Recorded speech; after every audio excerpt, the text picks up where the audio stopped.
Students, मैं doctor Renu Sharma, associate professor in botany, SPC government college Ajmer. Today in the part 3rd of plant tissues, we will continue classification of meristems.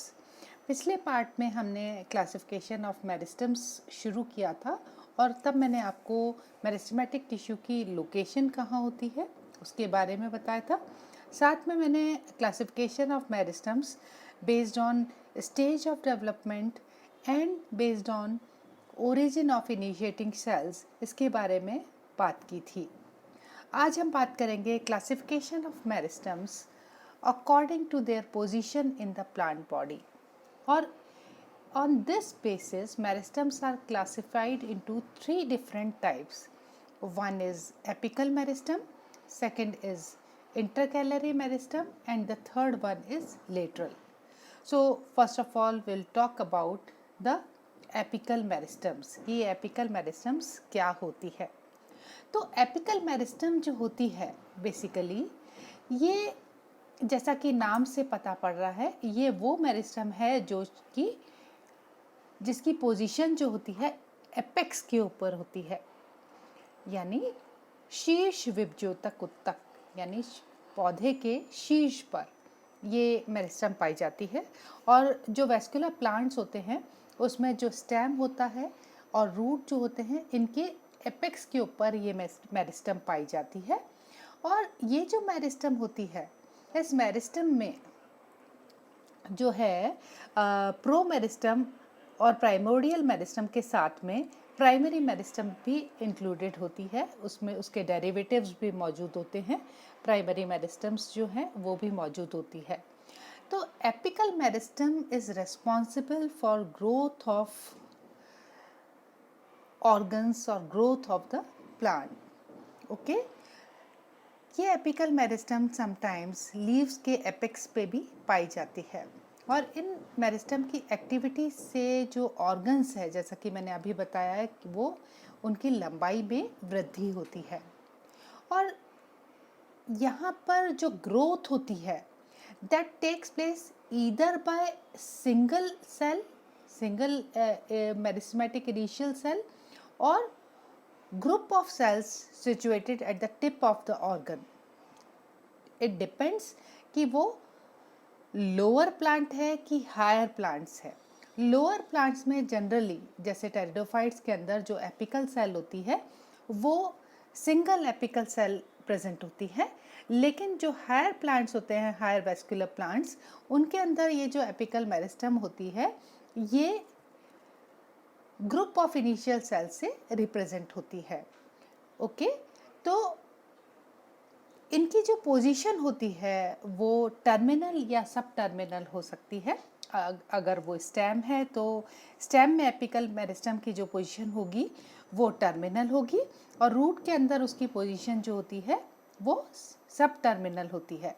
तो यहाँ पर आप जो ये diagram देख रहे हैं उसमें आप देख रहे हैं this is the shoot apical meristem. और इस शूट एपिकल मेरिस्टम में ये इसकी पोजीशन जो है वो टर्मिनल आपको देखने में नज़र आ रही है.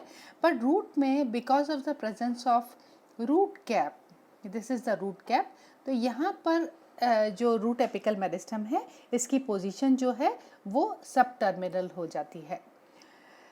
इसके बाद हम बात करेंगे इंटरकैलरी मेरिस्टम की. As the name indicates, these meristems are inserted between permanent tissues. और कैसे ये इंसर्ट होते हैं परमानेंट टिश्यूज़ के बीच में? एक्चुअली इनका जो ओरिजिन होता है ये एपिकल मेरिस्टम से ही होता है, लेकिन ये ड्यूरिंग द डेवलपमेंट या ड्यूरिंग द ग्रोथ ये एपिकल मेरिस्टम से डिटैच हो जाते हैं. और डिटैच होने के बाद में फर्दर जो एपिकल मेरिस्टम से जो उसके डेरिवेटिव्स डेवलप होते हैं उनसे परमानेंट टिश्यू डेवलप हो जाता है. तो वो एपिकल मेरिस्टम से परमानेंट टिश्यू के द्वारा सेपरेट हो जाते हैं.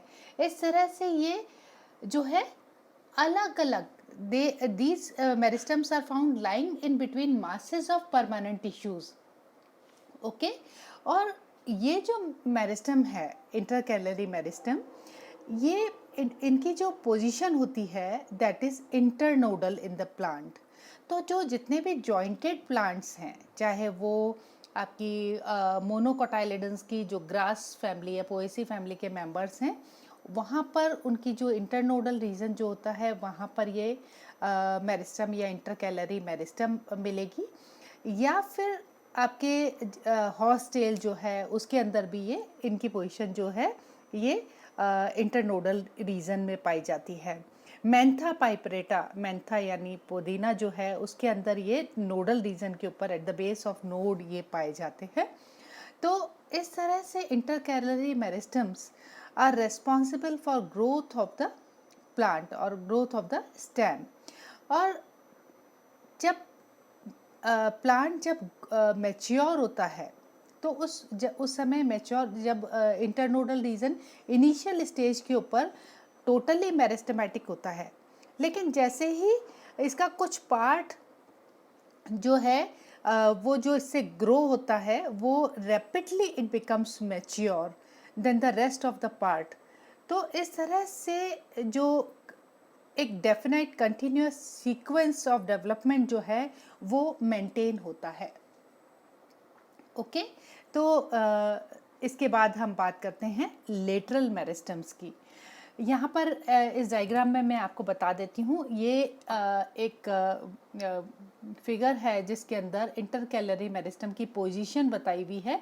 तो इंटरकैलरी मेरिस्टम यहाँ पर आप देख रहे हैं, this is the internodal region, और इस इंटरनोडल रीजन में ये जो बेस है, इस बेस के ऊपर ये जो है जोन ऑफ इलोंगेशन जिसे लिखा गया है, यहाँ पर ये इंटरकैलरी मेरिस्टम पाई जाती है। ओके, ये नोडल रीजन है दिस वन। ओके, इसके बाद हम बात करते हैं लेटरल मेरिस्टम्स की। Lateral meristems are situated laterally, that is parallel to the circumference of the organs, यानी जो स्टेम है उस स्टेम के अंदर इसकी जो पोजीशन है वो उस स्टेम के सरकमफेरेंस के पैरेलली ये लेटरल मेरिस्टम पाई जाती है। अगर हम देखें इसको तो ये meristem basically it is responsible for lateral growth of the plant, यानी इसकी जो सेल्स है वो पेरिक्लिनली डिवाइड होती है और पेरिक्लिनली डिवाइड होकर के नई सेल्स बनाती हैं।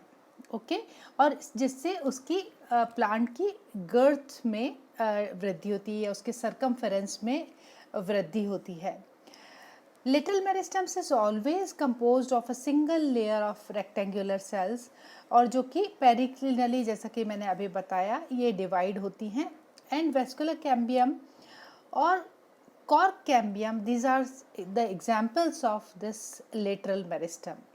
Okay, that's all about my today's lecture. इसके बाद हम बात करेंगे classification of meristems based on function and plane of division के। Okay, thank you.